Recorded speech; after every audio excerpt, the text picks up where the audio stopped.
Welcome back to another episode of Rooted Podcast here. This episode's going to be a little different than what we normally do, but that's all right. We're going to talk about the ones that got away. And no, we're not talking about women. We're talking about critters. Whether it's, fish that you've got hooked and fell off right there at the boat, or it's deer that you've missed, or turkeys that you missed, or, you boogered up a hunt, or whatever the situation is. That's what we're going to talk about, because it's just life. That's it. And it happens. And it's happened quite a bit in my life before I'll put it to you like this. I really didn't understand sighting in a gun properly until it was way too late. Yeah. I mean, it's kind of embarrassing. I mean, I was probably almost in college. Yeah. By the time I actually figured out the real science behind it and the actual procedure. Because how I grew up, my dad said, I got this old bore sighter, probably older than I am. Yeah. Just put it in that gun, it'll put it on a pie plate, son, and you'll be fine. All right, cool. Sounds like a game plan to me. I didn't know any better.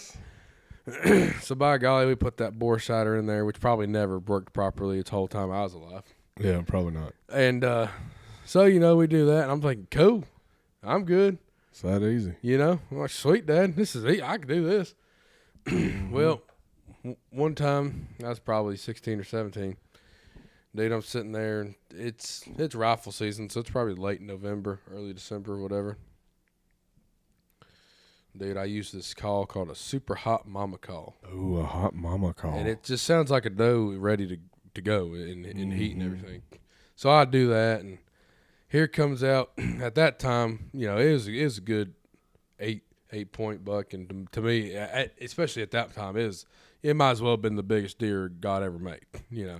I mean, here comes out this big old just rack buck, and I'm like, dude, this is crazy. Like, here comes this big old deer. I'm gonna put up this gun. Heck, I bore sighted it. We're ready to rip.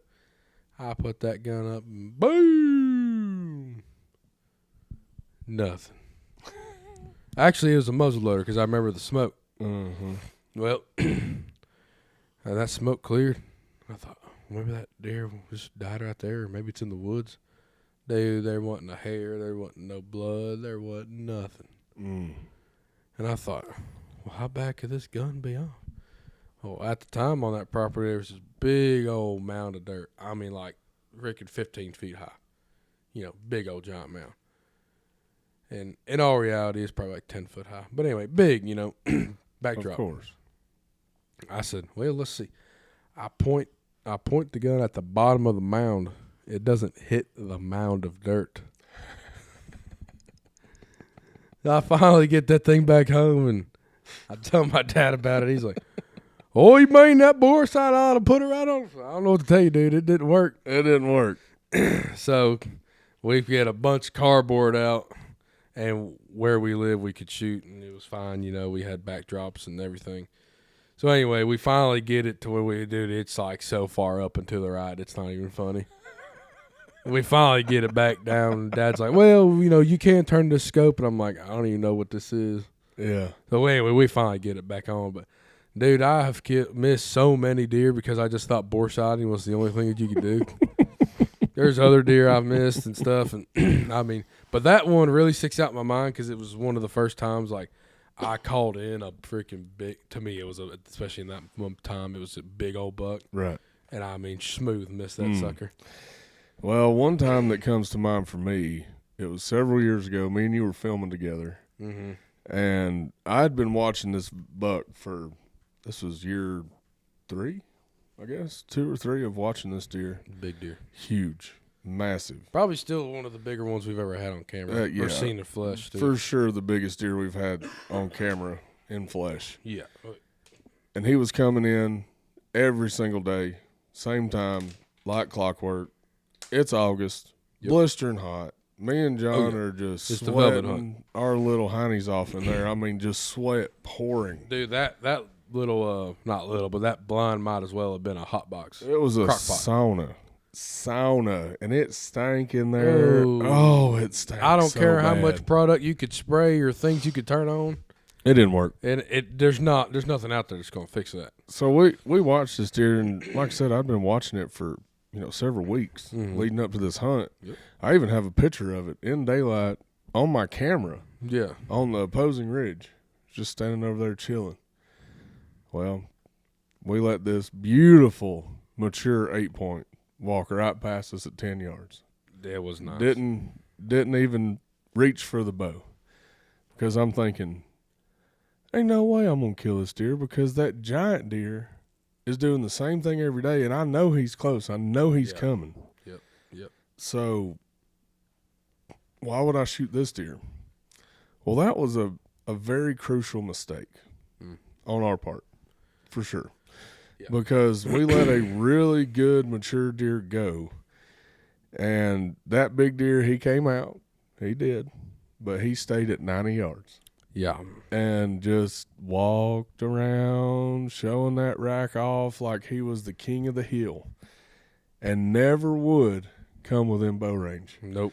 Not even close. And still to this day, I'm like, dang it, man.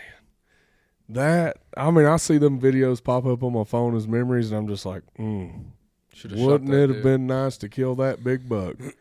Yeah. And then, of course, during gun season, he vanished and never came back. I never saw that deer again.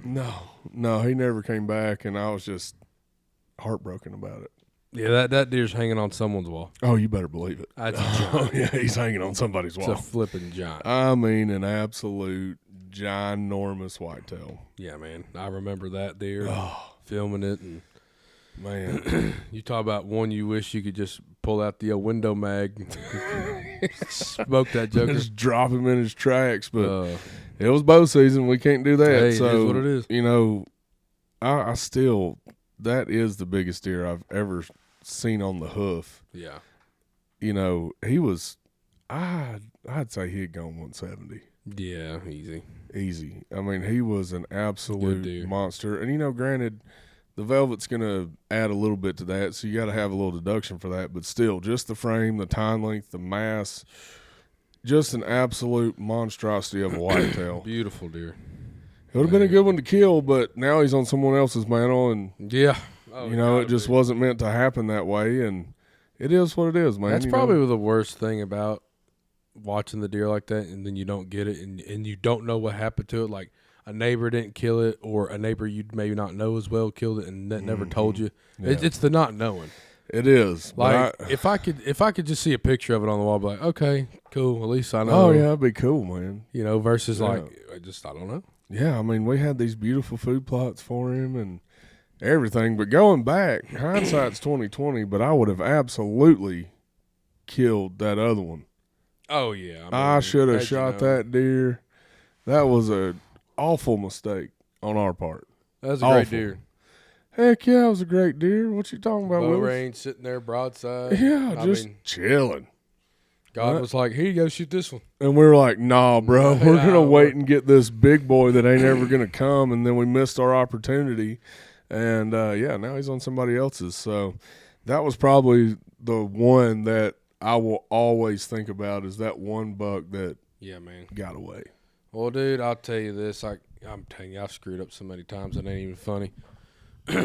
I was bow hunting before, I had a doctor's appointment or something at 10 or 11. I thought, well, I'll just slip out, and it was mid-October. Wasn't quite, Halloween time. But anyway, it was bow season. I was sitting there, and I'm sitting in the tree, and behind me is this ridge, and in front of me, it's just kind of like the flat bottom and tunnels coming in, pass or whatever. I turn around, and dude, there's a nice buck, and I'm like, oh man, and he's behind me, probably 60 yards or so, and he's walking behind me, and I can't turn and shoot him, and I'm just like, crap, dude, I just gotta sit here, and he's just walking behind me, and I have this fawn call, not like a screaming fawn, like a lost fawn, and he just screams out, and he just goes like, mama, and it's literally just like a lost fawn calling for a mom. Well, it's also, I forget how the call works. One way was if you exhale, it was a doe. Inhale, it was a buck, or vice versa, whatever. So I did the buck one, and I'll be dadgum, dude. That buck, I mean, shoot, turned around like a zero-turn mower, and here he came. And now he was coming in front of me. So he was behind me on the ridge, and he, like, looped. And I was like, okay, here, sweet, dude. He's coming. I mean, he's coming. You know, he's just trotting right along, looking. And I'm like, this is awesome. I said, well, I'll tell you what, I'm going to call one more time. That way, just to cement it, and then I'm going to get ready. Dude, I called, and he was walking. I mean, when a big buck's walking to you, and you just shut up, he's coming. Yeah, he's coming. Yeah, I learned that lesson that day. I hit that call again, and that buck looked up and just turned right back around and walked out of my life. Oh, I tried to call. I tried different calls. I mean, he didn't care. He didn't run. He didn't blow. He just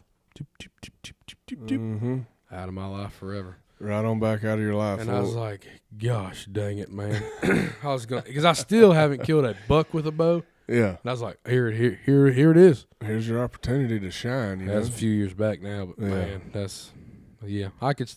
I can always see the male whitetails running away from me. Or walking away in that case.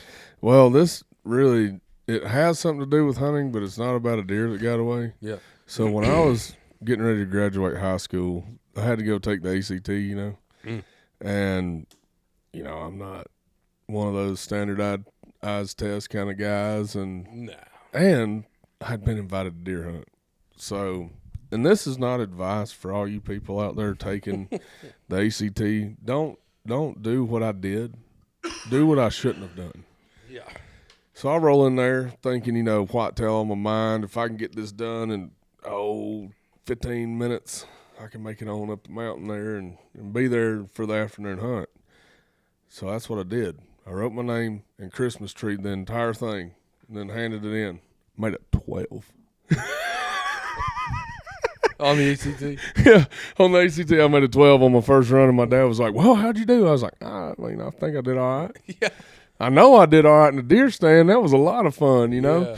And I got that back, and he was so upset with me because he knew I didn't try. Yeah. You know, at that point, because he knew I went deer hunting. Right. And he knew that I didn't try, and rightfully so. He had every right to be upset about that. Oh, yeah, of course. You know, so yeah, don't do that, guys. Don't Christmas tree and, try to, because the deer are going to be there. I'm just telling you, the deer are going to be there. Yeah, man. I was a dumb 17-year-old thinking, excuse me, schooling crap. Yeah, man. But it turned out I did need schooling for what I do on a day-to-day basis. So, don't get me wrong. There's some parts of school that's just pretty useless, I feel. But there are some of it. But, hey, look, you need to take the test to get out of there in the state's eyes. Mm-hmm. Just go take the darn thing. I made a 19 twice and said, yep, I'm good.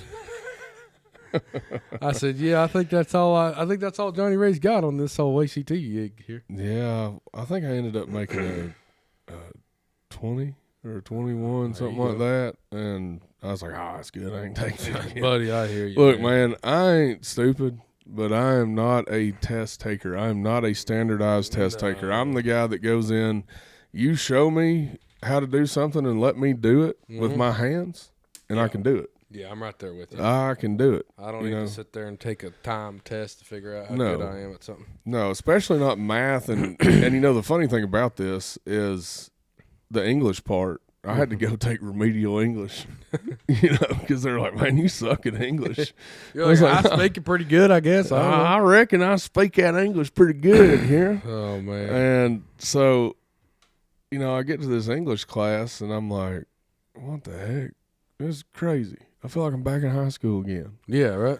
And they're like, and they messed up, and they gave me free rein to write my own story on whatever I wanted to.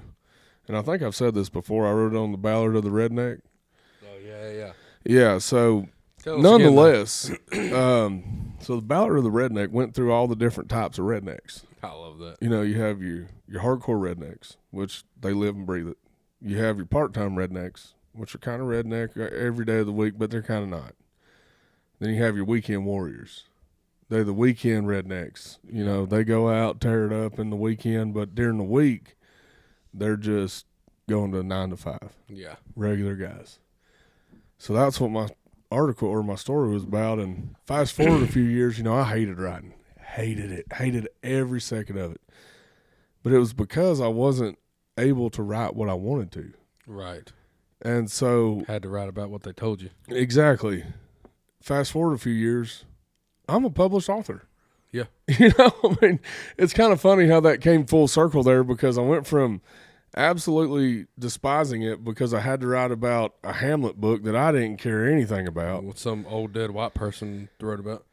Yeah. And Yeah, I'm just good. like, I don't care about none of this. Like, yeah, I think history and, learning how to write is important. But yes, for me personally, exactly, I just never could just sit down and be like, man, that novel was awesome. Yeah. Never been that guy. I was like, boy, that was breathtaking. That novel right there took me there. I mean, it took me to another realm.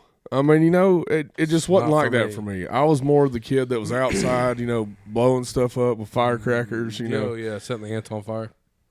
Heck yeah. What you talking about? I was that torment guy. Oh, yeah. But, at the end of the day, it just shows you that God's plan for your life is much better and greater than you can ever imagine. And even when things aren't going well, like busting a deer. Yeah. I mean, God's plan's perfect, man. And, so I kicked and screamed and didn't want to learn how to write. And then I turned out to be a writer. Yeah, there you go. Published author. How about that? So, but it was about hunting, though. Yeah, exactly. So it ties back in because it was about hunting. Yeah. But goodness, man, probably the next thing would be that Miriam I missed. That was probably my next. Yeah, that sucks. Dude. Missing. I'm still tore up about that. Mm. I replay it in my mind every day. The shot, the way he came in, everything. And it was just so beautiful the way he came in. He did it right, perfect, and then I messed it up. Yeah. Like a big buffoon. But you know what the great thing is? I'll be back next year. Oh, yeah, there's always the next time. There is. You just got to keep going and keep grinding. And if anybody tells you they ain't ever missed, they're lying to you. Lying through their teeth, because you're going to miss. You hunt long enough, you're going to miss. Yeah. Just part of it. Unfortunate. It is what it is. It is. But, man, you got any fishing stories of like a big bass that you lost at the side of the boat? I've missed so many fish, man. I mean, there's definitely been times, countless times of hooking on a fish, and it feels like a big one, and then it gets off. The worst one, dude, is when you're like, and I've had this happen, like I'm just fishing a pond here, and you hook a good one, probably, 3, 4, 5 pounder, and he jumps out of the water and spits the hook back at you. Oh, when he jumps out, worst. And flops or whatever, and then I've had that happen. It's awful, dude. I'll tell you though, man. I was in New Jersey. We were saltwater fishing, and dude, I kept getting bites on my side of the boat, and we were fishing the bottom with like squid and whatever else, and had the poles and the pole holder. And I mean, dude, this pole just got bent down and pop, pop, pop. It's hitting the boat, dude. It's like, holy crap. And I get up and I'd hook and I'd, reel, and then boom, it'd be gone. And dude, it happened like 2 or 3 times in a row. This was like just a couple years ago. And dude, I was starting to get mad. I'm like, what is wrong? Why are these fish not staying hooked, man? And I still don't know what it was, but I mean, it just felt like the biggest fish of your life in the ocean. Yeah. I was like, oh my gosh, here we go. And then boom, and I'm like, gosh dang it. And I'm like, oh, another one. Pew. Oh my gosh, what the heck? I hate that feeling. You're like, come on, man. Stay hooked, dude. Stay on the hook, man. So I had a fun saltwater excursion one time. We were down in Destin with my family. Okay. And I was the only one that wanted to go fishing. So by golly, I chartered myself a boat. And I went, there was a group of 5 and they needed one more. And I said, sign me up. Hey, I'm here. Never met these people a day in my life, but I thought, I'm going to go catch me a fish now. Yeah. I'm at the beach. I don't do sand. Yeah, I get so that. If I'm at the beach, I'm fishing or sleeping. Yeah. Or eating. One of the 3. That's my version of the beach vacation, Yeah. And primarily I'm fishing most of the time. I'm right there with you. So we go out on this boat, we all catching snapper, all the things. And one of my goals is to catch a lot of the pelagic fish. Mm-hmm. the mahi, the marlin, I love all the things, sailfish, swordfish, all of them. Sounds fun. And sure enough, here comes a big old bull mahi. And I was like, I'm about to catch this thing. I've always wanted to catch one, bucket list fish. Yeah, me too. So I took that big old deep sea rod. I just kind of pitched that little squid out there a little bit, thinking, oh, yeah, he's going to bite it, and I'm going to yank his jaw smooth off. Obviously, I ain't ever done this before, so, I didn't know what I was getting into. That's hilarious. Anyway, I hooked this thing. He takes off. Yes. Oh, yeah, it was awesome. It was great. And sure enough, I get him almost within gaffing distance, and he spits that hook out. And I was like, you have got to be kidding me. And then the dude next to me caught it. Oh, man. Yeah, landed it. I was like, that sucks. I mean, that's bad, man. I mean, I'm sitting there looking at the Surprised fish. he bit again. He did, man, like immediately. That's crazy. I was just sitting there thinking, what are the odds? Yeah, for real. I've worked this fish and brought him in, and then dude next to me catches him, and I got to sit here and look at this fish for the next hour while we ride back to the shore and just look at what I could have had. Dude, you want to talk about a swift kick in the nether region? Yeah, old south. Woo-wee, that was it. It was a rough kick in the nether region. That is kind of weird because a lot of these, all of mine, the ones that got away, like I never got, like it's not like my buddy shot the deer or the turkey or something. Like it just straight up, I never saw it again. Yeah. So let alone to miss one and then you have to see it. And literally look at it. Oh, man, that's rough. While you ride back to the dock. It's just like, man, this is awful. This sucks, dude. It does. It sucks so bad. I thought, good night. Well, I tell you, I really hope I don't have those moments much again. Well, I've got another one, too, for you. We were turkey hunting with my buddy Chase Hanley. Yeah. He's the guy that taught me how to turkey hunt. He's the guy that got me into it, and I thank him a lot for that, because he really sparked that fire in me. And, I'll never forget, man, we were down there hunting, and that morning it was on fire. Turkeys gobbling everywhere. Okay. I'm sitting there up against a tree, and I was facing the opposite direction of the way he came, because they had been coming out that way. Okay. And this bird slips up behind me at like 15 yards and gobbles. Scared me to death. Yep, how'd that happen? Buddy, I jumped. Well, he comes out to the right there, and I'm right-handed, obviously, so I can't swing across my body. Yeah. I thought, boy, I'll shoot him left-handed. Yeah, I got this. Crucial mistake. Yep. I did the old swing and a misses, and he was only about 5 yards from me. And, back then I didn't know anything about, the extra full chokes and all that. I'm pretty sure I had modified in there. Oh, good. Yeah.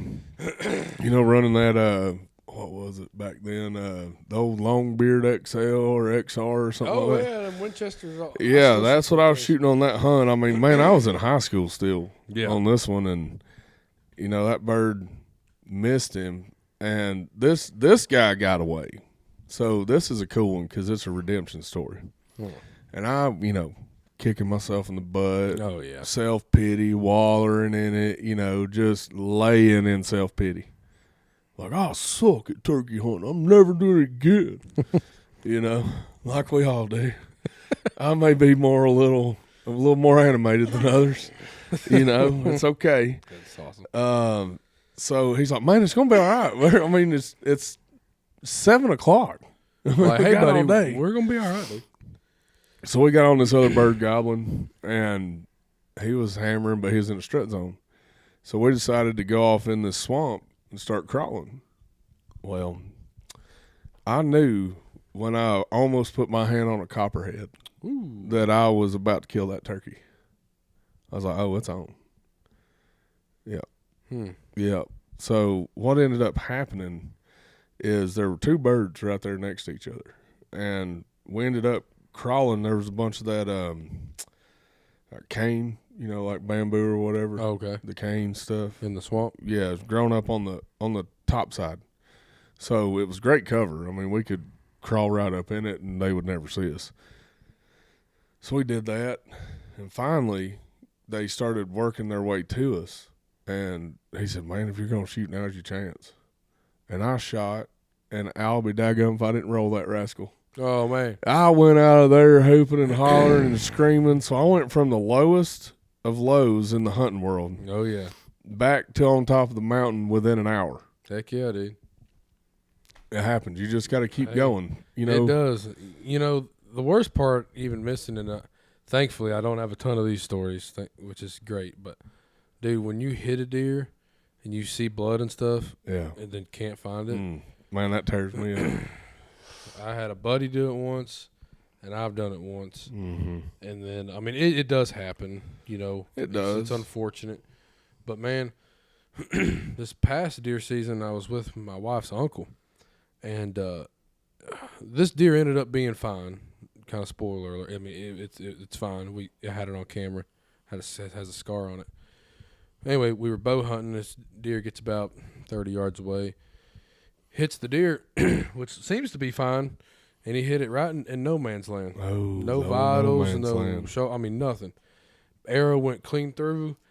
No blood, no deer, no nothing. Like I said, I got it on camera, but the whole time until it got on camera, it's just like, dude, did we just shoot this deer and nothing? Like, can't find it, wounded it, it's dying miserably somewhere. Ooh. Like, you just don't know, and that feeling's awful. It's like, it is. You know, I had a buddy shoot a deer once, and we found a big old pile of blood, and just never found that deer, dude. Yeah, it happens, man. That kind of crap is like, ugh. Mm-hmm. So ones that got away, like stuff like that, not even a giant deer or nothing, but it don't matter. It was just like, this sucks. Man, you know, the ones that get away, they'll haunt your dreams forever. Yeah, whether it's a miss or let alone a wound's awful. Yeah, wounds are awful, man. I remember one time I wounded a doe, and I put my bow up for 5 years because it bothered me that bad.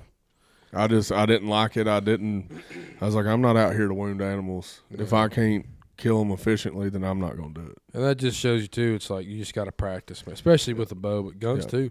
But, yeah, man, you just practice. Yeah, and then when you get to the point, it all comes together because you've practiced so much and all that muscle memory, and still, you can still have mess-ups. Oh, yeah, dude, it's everything, man, and it's deer, you know, they're crunching down and ducking or whatever you want to call it. And it's like, it's life, man. You know, a turkey bobs his head left instead of right. It happens, bro. Yeah, it does. Dude, one of the first turkey I ever shot at, man. This is wild. Just hunting public land with Dad. We're like walking along this edge, and I see a tail fan pop up, and I'm like, oh, here we go. Tail fan went down, head popped up, and I mean, I don't know how I walked right up on this bird, but I did.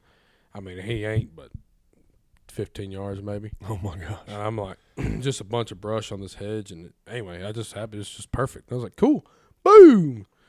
Dude, I shoot, turkey goes down, flopping one wing, not the other one. He's like in a circle, like making a circle, flopping his wing.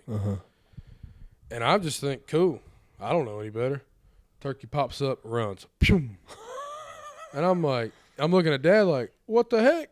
And he's like, oh man. So we go looking for it, can't find it. Never found that turkey. Oh, man. But fast forward, now we're at the turkey show, and we're talking to some old timers, and that guy said, and this is true, man. He said, man, if you'd have gave it 10 minutes and just listened, he's gonna try to find the biggest base tree and die right there, and you will hear him do his final death flop. Oh. So go to the bot, and so now fast forward a couple years, I shoot this bird pretty close to where I shot that one at, and wounded it or whatever, and I'm sure it died eventually. But anyway, so I shoot this bird, and I shot it good, and it died, but it flopped pretty good ways, and I'm walking down there, and I find it, and it's at the biggest base tree. Yep. And I was it's gosh, a fact, dang, man. that dude was right. Yep. I mean, and that bird I watched flopped. I mean, he just rolled down this hill. I watched it happen. He was dead. But I was like, looking around, I'm like, no crap. Yep. So, yeah, that's real, man. If that ever happens to you on a turkey, you can go to the biggest base tree. Yeah, that's pretty awesome, man. Well, hopefully, you know, y'all don't have a lot of these mishaps like we have, but yeah, hey man, it happens, man. It happens to the best of you, and you know, you just can't quit. You just got to keep on going, keep trying, and keep hammering down. And a lot of them's not even misses either. It's just like chess matches, you know, like especially with deer. Like, well, my wife's uncle again. I've had him. He missed a good buck in bow season, and then he missed a turkey too a couple springs ago. But I mean, that it's also stuff like I've had deer on camera that I may see in person and couldn't get a shot on, and I'm trying to play the game and never see him again. Right. It happens. It does, man. It happens to the best of us. Well, the thing is that y'all need to take a second and go to our website, rootedtelevision.com. Click the shop button and go buy some merch. We have some awesome stuff from hats, shirts, hoodies, women's line, all kind of things. Yep, and stuff for kids. We would love to have the support, and that's the best way that you can support us right now so we can keep doing what we're doing. Dude, you ever had ducks that were there one morning and then you wake up the next and they're probably in the next county or next state over? Yeah. Yeah, I hate when that happens. Oh man, snow geese are the worst. Whenever you pull in, you're like, dude, this is gonna be a banger hunt. And you get up in the morning, they're all gone. Yeah, and you don't see a thing, just a blue sky, and you're like, well, that didn't work like we thought it would. Well, good. Well, good. That didn't go the way we planned. But you know, if you hunt and fish enough, it's just life. It's gonna happen. The line's gonna break. You know, the lure's gonna get spit out. It is. You know, you're going to swing and you're going to miss. Your arrow's going to hit the blind. But I'll tell you, yeah, that's happened before. Shooting an old hog in Oklahoma. Yeah, it sure did. Ding. I put a hole through that blind. Oh, boy. But, you know, it makes the moments that do work out that much sweeter. Oh, it does, man. When it all finally comes together, you're like, yes, dude. We made it. I did it. We made it. So my advice would be don't trust the bore sight and actually go sight on your gun and your bow. Yeah, and practice with your bow. You know, that'd be a good thing to do. Practice all you can. And when it does happen, because you will miss or something's going to go wrong, you're going to make a wrong move and bust a deer or turkey or whatever, or, you know, whatever. Just keep on going and don't give up, and it'll be all right. You can have your little moment of hissy fitting and then move on. Move on and keep grinding. Go kill them. That's all you got to do is keep killing them. But other than that, man, yeah, just go check us out on all of our socials and rootedtelevision.com and hit that shop link and go get you some sweet merch. That would be great. We'd greatly appreciate it. And with that, the redneck is out. See y'all.